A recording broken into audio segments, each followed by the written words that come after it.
Selamat datang di Bapil Bahas Film bersama Desasa dan dia Bagas. Hari ini semangat banget nih. Semangat banget dong gua karena hari ini akhirnya setelah sekian lama request Bagaska terkabulkan bahwa Bagaska akan segera menonton film action Indonesia yang berjudul Pengepungan di Bukit Duri. Kemarin juga datang gua ke presscon official trailer rilisnya. Yes. Berarti ada cast reveal. Ada cast reveal sih sudah ini ya gitu loh. Tapi rame banget.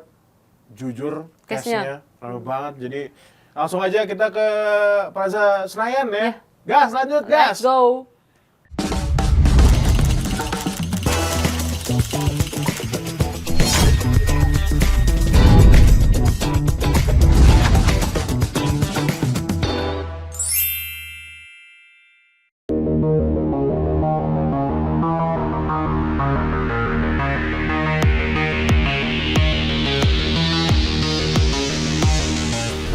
Seperti biasa, udah diundang gue kali ini di Plaza Senayan untuk film Pengepungan di Bukit Durinya Bang Joko Anwar alias The Siege at Thorn High ya, yang bekerja sama bareng MGM Studios. Ya, keseruannya seperti apa? Udahlah, nggak usah banyak cincong, langsung aja.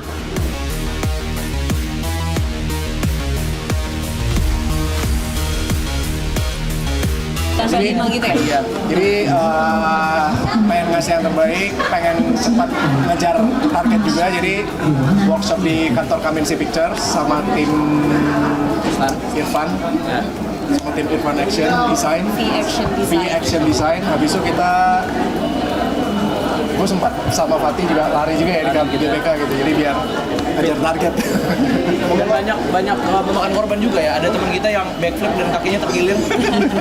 Padahal nggak ada adegannya. Tapi inisiatif ya udah biarin suka-suka dia. Itu latihannya sama Pak Ed waktu itu gitu ya. Kita latihan lari. Biar karena kan banyak adegan action dan biasanya cukup panjang dan memakan banyak banget energi. Jadi dengan stamina juga ya. Jadi kita lari kayak biar napasnya nggak pendek gitu ya. Itu permintaan requirement dari abang, dari sutradara untuk look Edwinnya seperti itu. Terus kalau untuk berat kayak badan juga otomatis turun ya, karena kan workshop tiap hari terus lari juga kan, jadi kayak benar-benar ya udah memang sesuai dengan, jadi menjelang syuting tuh udah benar-benar nggak cuman Edwin sih, kayak semua aktor udah di-create sedemikian rupa sama requirementnya Joko Anwar. Ada nggak ya? Mirip nggak sih kita? Mirip nggak ya? Mirip komisinya mirip. Iya, perasaannya senang banget karena ini kan menurut aku genrenya sangat berbeda dari film aku sama abang sebelumnya. Jadi otomatis dari cara gimana aku berusaha masuk ke dalam karakter, cara aku menanggapi keresahan-keresahan dan ketakutan karakter aku pun juga berbeda sama di film Mengabdi Setan gitu. Jadi kayak ini tantangan baru sih menurut aku. Dan kalau adiknya Kak Morgan Mirip. Ya bisa. Saya nggak ngitung gitu waktu itu. Waktu itu pokoknya pas pertama casting saya masih rambut gondrong waktu itu. Karena nggak diapa-apain rambutnya, terus ya udah abang bilang jangan diapa-apain dulu, tunggu sampai menjelang syuting. Ternyata abang suruh cukur sama keep jenggot dan brewok. Pertama kali debut di dalam Keren banget film pertamanya. Sama siapa? Joko Anwar.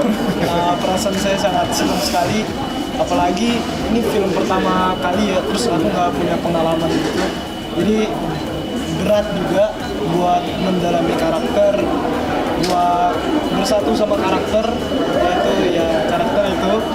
Tapi aku belajar semuanya, terus juga Bang Bek itu ngebantu banget, jadi aku sampai nggak pressure gitu, ngebantu buat dalam karakter ini.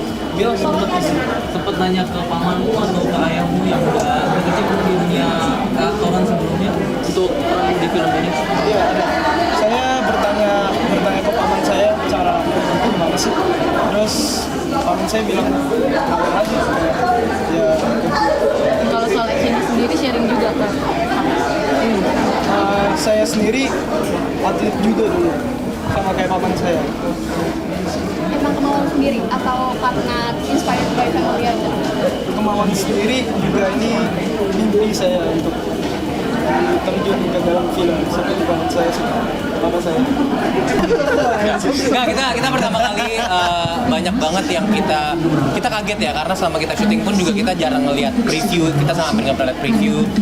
Satu-satunya preview yang kita pernah lihat ya pas dubbing doang, itu pun cuma scene kita potongan. Jadi pas kita ngelihat itu sebagai trailer, kita benar-benar nganga karena kita banyak banget yang ngomong ini kita nonton film Hollywood ya gitu. Ini aku mulai dulu ya karena jadi porsi action di sini banyak porsi action dan porsi berantemnya banyak dari semua karakter di sini.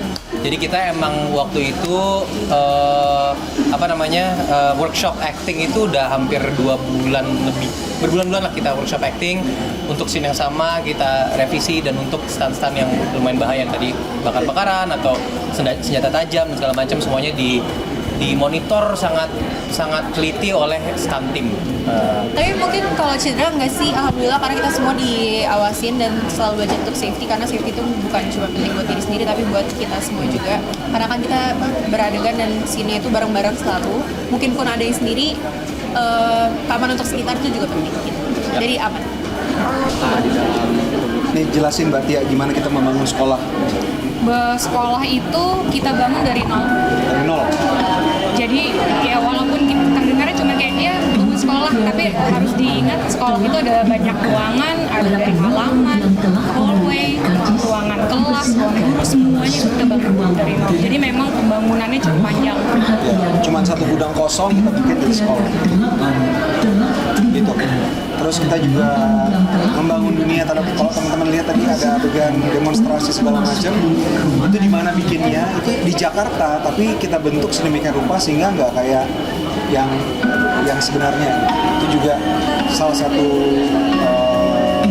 set yang besar. Satu lagi juga yang besar adalah set riot ya. Kita membangun satu kota untuk adegan penjaraan dan Kayaknya bisa dibilang 95% set yang ada di film ini kita bangun.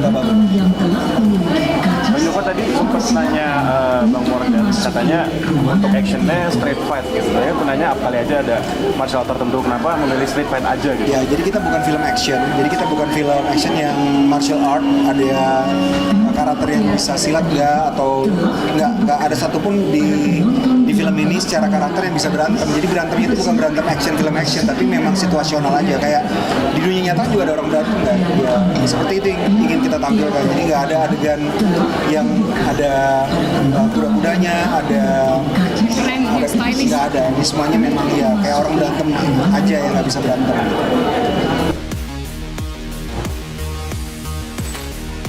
Jadi tadi merupakan keseruan dari press conference filmnya Bang Joko Anwar yang judulnya Pengepungan di Bukit Duri, atau bahasa Inggrisnya The Siege at Thorn High, yang sebenarnya udah datang juga sih waktu itu gue di pas awal pengumuman film ini. Penasaran, yang pasti bakal gue obrolin lebih lanjut di Bapil, kayak POV gue seperti apa dan segala macamnya bareng Sasha mungkin atau nggak tahu sih, tapi ya kita kembalikan saja ke studio.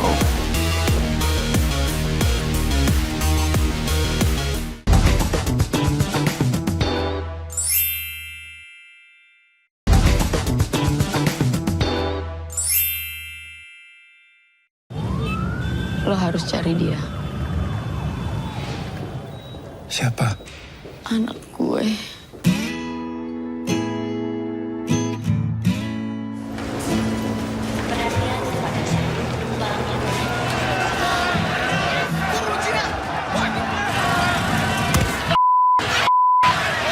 Dan akan kemungkinan terjadinya kembali kerusuhan besar antar kelompok masyarakat di beberapa.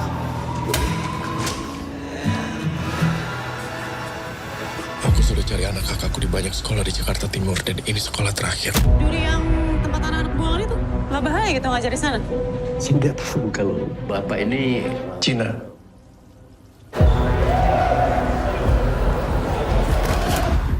Hari ini aku ajak Kristo ke sini buat nyari tahu. Soal? Dia anak kakakku. Rumah di mana? Bersantai pulang. Oh usah, makasih. Aku cuma bilang harusnya kamu dari awal nggak usah ngeladenin dia.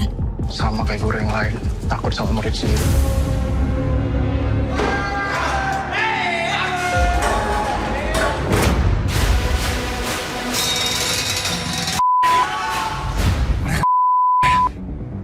Mereka bapak.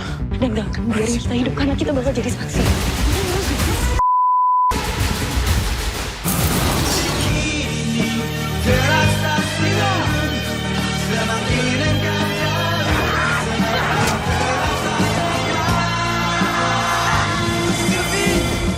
Mengambil latar di tahun 2027, film Pengepungan di Bukit Duri akan mengabarkan kondisi Indonesia yang sedang bergejolak. Maraknya diskriminasi dan kebencian rasial pada salah satu ras membuat stabilitas negeri berada di ambang kehancuran. Adalah Edwin, seorang guru pengganti di SMA Duri yang harus berdiri di tengah-tengah permasalahan pelik itu. Edwin ditugaskan untuk mengurus kelas khusus yang dihuni oleh para siswa bermasalah. Situasi tak terduga terjadi ketika Edwin harus dihadapkan pada sebuah pertarungan untuk bertahan hidup. Hari-hari Edwin sebagai guru berubah layaknya medan pertempuran yang mempertaruhkan hidup dan mati. Iya, jadi tadi merupakan keseruan preskon untuk Pengepungan di Bukit Duri filmnya Joko Anwar yang bakal rilis 17 April 2025. Nah, kebetulan kemarin kan gue sendiri, jadi seperti biasa, kalau kayak gini-gini, kita reaction. Gue sekalian mau lihat juga. Ya. Disclaimer, bakal banyak yang disensor. Pasti banget, karena kalau nggak disensor, penasaran banget. Agak nggak lulus sensor. Langsung aja kali ya kita play. Ini trailernya dari channel Kamensi Pictures. Kamensi Pictures. Ya. Oke, kita play. Apakah yang benar yang ini? Harusnya sih benar. Benar. Kita play 1, 2, 3. Lo harus cari dia. Dimulai dengan Morgan Oey yang agak-agak botak. Siapa? Yang nanya. Oh enggak. MGM, oh ya MGM by the way. Gue selalu suka deh ngeliat ininya Kamensi. Itunya bumpernya. Di bumpernya. Oke, ini yang pengen gue komen juga nih tentang ini. Ambience-nya.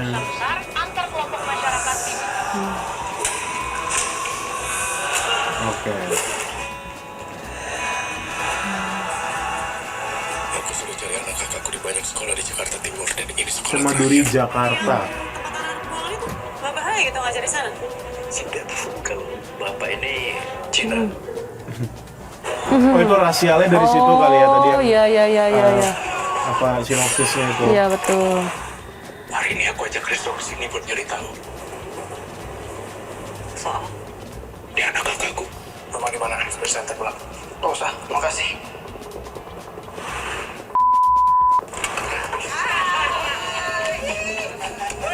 Ayo. Aku cuma bilang harusnya kamu dari awal gak usah ngeladenin dia.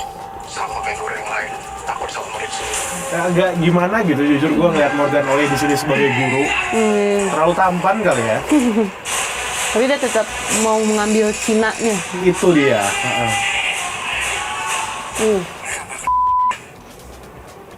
Bapak. Dan gak akan biarin kita hidup karena kita bakal jadi saksi. Iya ada Fatih Unru juga by the way.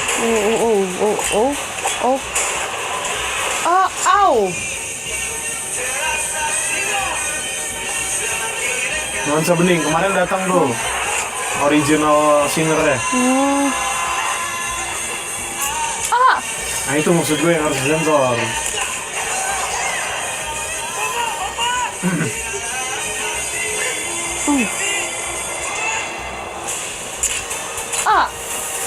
Nah itu Pengepungan di Bukit Duri 17 April 2025 di bioskop MGM dan Kamensi Pictures. Ya, jadi tadi merupakan reaction Sasha ya dan gua sih sebenarnya. Gue ini udah ketiga kalinya nonton trailer ya berarti karena Aduh gue lemes banget. Nah, jadi kenapa gue sangat senang walaupun sebenarnya Nah, oke, kayak lu dulu deh. Apa yang lu rasain setelah lu nonton film Gue tuh ini? tahu nih film lu banget karena lu selalu suka sama film-film kayak beginian dong. Action lebih tepatnya. Bukan actionnya yang diniin. Apanya? Penyiksaannya. Oke, iya. Well, gue sangat menunggu soalnya gitu loh sama film-film Indonesia terutama. Yes. Dan terima kasih juga Bang Jokan akhirnya hadir gitu loh. Ada nih di sini. Iya, makasih. Gitu. Beda ya. Kamera yang ini sama itu makasihnya beda. Ngilu banget gua. Masih berasa ngilunya. Ya, dan itu yang gue bilang mau nggak mau harus di sensor gitu. Buat yang penasaran, ada di channel YouTube Kamensi Pictures, fullnya di situ, no sensor segala macem. Silakan dinikmati dan berspekulasi sendiri film bakal gimana, karena kita bakal berspekulasi filmnya kayak gimana. Vibe-nya Joko Anwar banget ya. Itu satu, dan yang gue lihat kan sepengingatan gue, film yang pure action dari Joko adalah Gundala sebenarnya. Walaupun di Nightmares di Dreams ada juga. Tahu nggak kenapa vibe-nya Joko Anwar banget? Kenapa? Dari kostum. Lu ngeliat gak yang cewek tuh kebanyakan pemeran perempuan di filmnya Joko Anwar tuh selalu pakai yang kayak tank top terus kemeja gitu loh. Oh, oke. Kayak ini terus yang perempuan siksa kubur, perempuan tanah jahanam, kayak gitu-gitu semuanya. Bahkan yang di Nightmare ini juga ada. Iya, terus gitu. terus nggak make upnya tuh nggak medok. Selalu kayak lebih ke arah natural skin. Iya, realis. Iya. Natural ya. Apa make up no make up ya? Iya, make up no make up. Gue nggak tahu sih namanya. Makasih banget, Gas. Lusuh lah. Apa? Iya.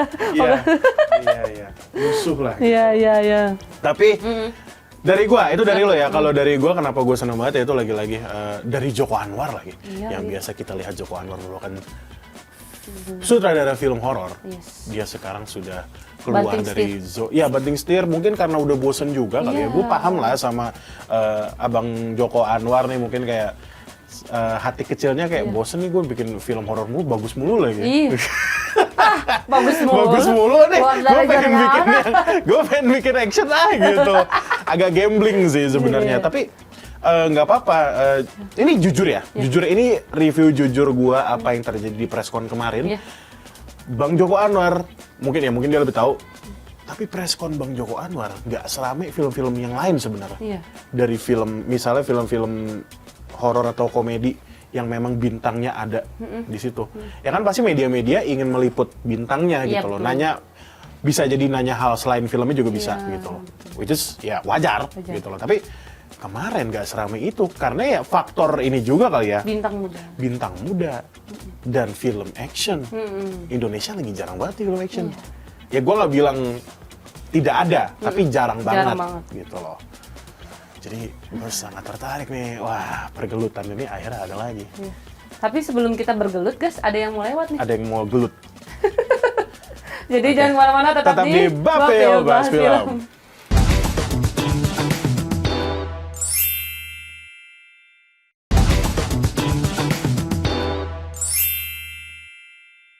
Balik lagi di Bapel Bahas Film, masih di pengembangan Bukit Duri. Lu ada ini tersendiri nggak? Gue ada sih yang mengganjal di hati gue. Apa tuh? Karena kan ini katanya latar yang diambil di tahun 2027. Tapi tidak menggambarkan 2027 menurut gue. Masih vibes-nya tuh kayak tahun-tahun sebelum 2000 bahkan. Tahun-tahun 2000-an lah. Kayak masih ada kayak semacam metro, Bajai. Iya. Bajai kayak gitu-gitu, tawuran, terus toko-tokonya kayak toko-toko yang old jadul gitu. Toko jadul. Walaupun sebenarnya, gue agak bingung juga sih karena si Bang Jokan bilang Bukit Duri ini merupakan imajiner fiktif lah. Atau tempat fiktif. Walaupun tadi ada tulisannya ya, SMA Duri Jakarta yang desain itu. Literally Jakarta gitu. Jadi agak bingung juga sih apakah ini beneran fiktif atau ini sebenarnya nyindir sini gitu.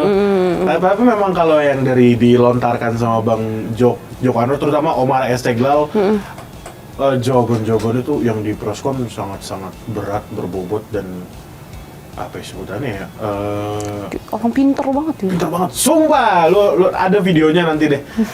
Lu lihat sendiri ada tuh videonya yang dia ngomong itu dan dia diplomatis banget jawabannya, benar-benar terstruktur kata-katanya. Ditanya tentang kayak apakah film ini sama MC-nya kan? Film ini sebenarnya nyindir Indonesia nggak sih? Terus dia kayak ngomong, iya ini terjadi karena situasi kekerasan ini terjadi karena situasi bla bla bla lah gitu. Tapi uniknya gitu sih. Jadi gue sempat nanya ke Bang Jokan di Doorstop. Bang, tadi saya sempat nanya Bang Morgan Oey bahwa di film ini bukan film yang action yang martial art, apakah silat, apakah Brazilian Jiu-Jitsu, apakah gulat gitu. Bukan. Sayangnya pas gue nanya Bang Morgan Oey, dia cuma enggak ada martial art gitu. Akhirnya gue nanya ke Bang Jokan nih sebagai filmmaker, dia bilang sengaja kami tidak memasukkan martial art karena film ini ingin menunjukkan bagaimana situasi itu menjadikan seseorang gitu loh. murid-murid di SMA Duri, SMA Bukit Duri ini menjadi seperti itu ya karena situasi negara yang seperti itu, situasi daerah yang seperti itu, yang bikin mereka keras. Ya. Bayangkan gini deh, misalnya lu lagi di medan perang gitu, yang sebenarnya lu nggak bisa perang tapi mau nggak mau ya lu harus melawan itu semua, ya udah lu harus menggunakan kekerasan itu gitu. Jadi memang di film ini tidak ada martial art. Gua nanya Bang Morgan Oy, lebih ke street fight aja, tapi tetap ada ya yang namanya koreografi tetap ada. Gitu. Ya selayaknya manusia ya, kalau tumbuh di mana dia akan menyesuaikan tempat gitu. Ya seperti itu sebenarnya film ini gitu. Ada ilmu psikologisnya tuh.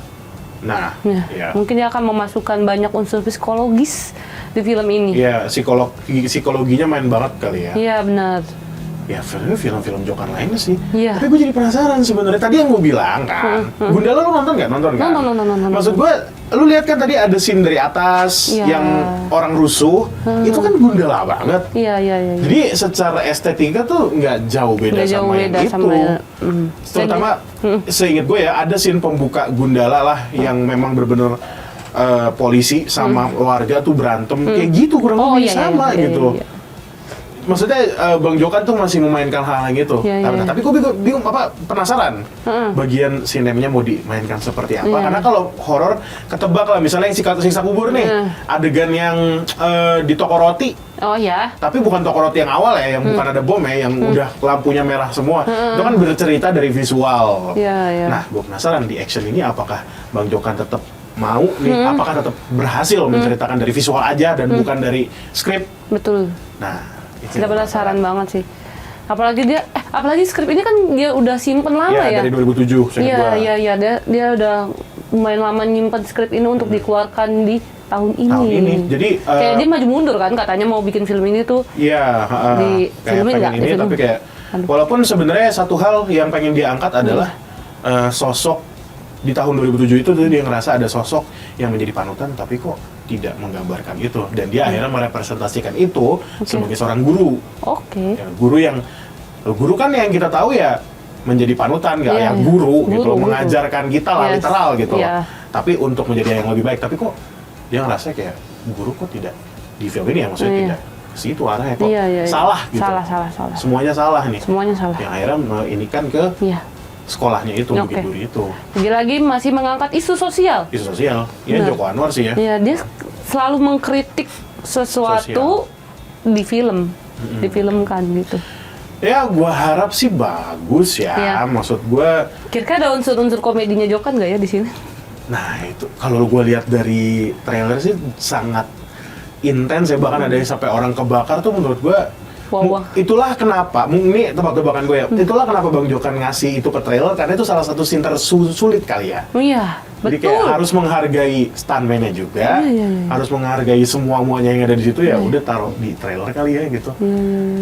Apresiasi gitu. Itu kan bener-bener ditaruh sebelum, seinget gue ya, sebelum judul soalnya. Iya. Gitu. Menuju scene terakhir judul. Terus juga, gue juga suka gitu pemilihan soundtrack dari trailer, setidaknya ya Nuansa Bening, yang dimana ya kita tahu Nuansa Bening itu merupakan lagu yang orang jatuh cinta nggak sih sebenarnya, Nuansa Bening itu kan. Tapi di film ini dengan tone seperti itu kontras banget nih. Nah, apalagi pemilihan soundtrack guys, maksudnya kan ini latar tua banget ya. Iya. Kemarin yang ini nyanyi, yang nyanyi datang si Kinan siapa tuh, yang sudah senior banget lah, penyanyi senior yang memang penulis lagu itu datang. Dia juga kaget kayak, nah lagu saya kan damai gitu, tapi kok tiba-tiba di trailer jadi kayak gitu gitu. Kita penasaran banget nih. Dan lu ngomong juga pemilihan soundtrack cukup tua, tapi tidak terasa seperti tahun 2027, benar juga sih jatuhnya. Iya. Kita saksikan aja nanti filmnya ya di tanggal 17 April 2025. Kita penasaran banget nih. Berarti itu lagi puasa? Enggak dong, udah lebaran. Iya, kita puasa aja bulan Maret. Puasa Maret ya? Ya, di antara film-film keluarga yang lagi bermunculan ada film action. Ada film action satu guys.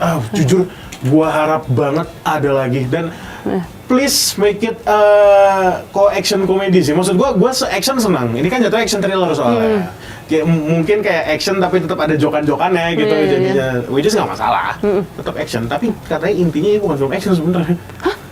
Ya mungkin ya itu lebih ke sosial sosiologi kritis sosial kali iya, gitu. iya, Lebih kita ke tunggu situ. aja. Action tuh kayak cuma balutan aja, walaupun yang gue lihat dari trailernya Action banget. Gitu. Kita tunggu saja. Kita tunggu saja tanggal 17 April 2025 di seluruh bioskop Indonesia. Ditunggu undangannya. Yes. Enggak, lu harus nonton dong, kayak gue gak tau. Oke. Lu harus nonton sama gue. Yaudah.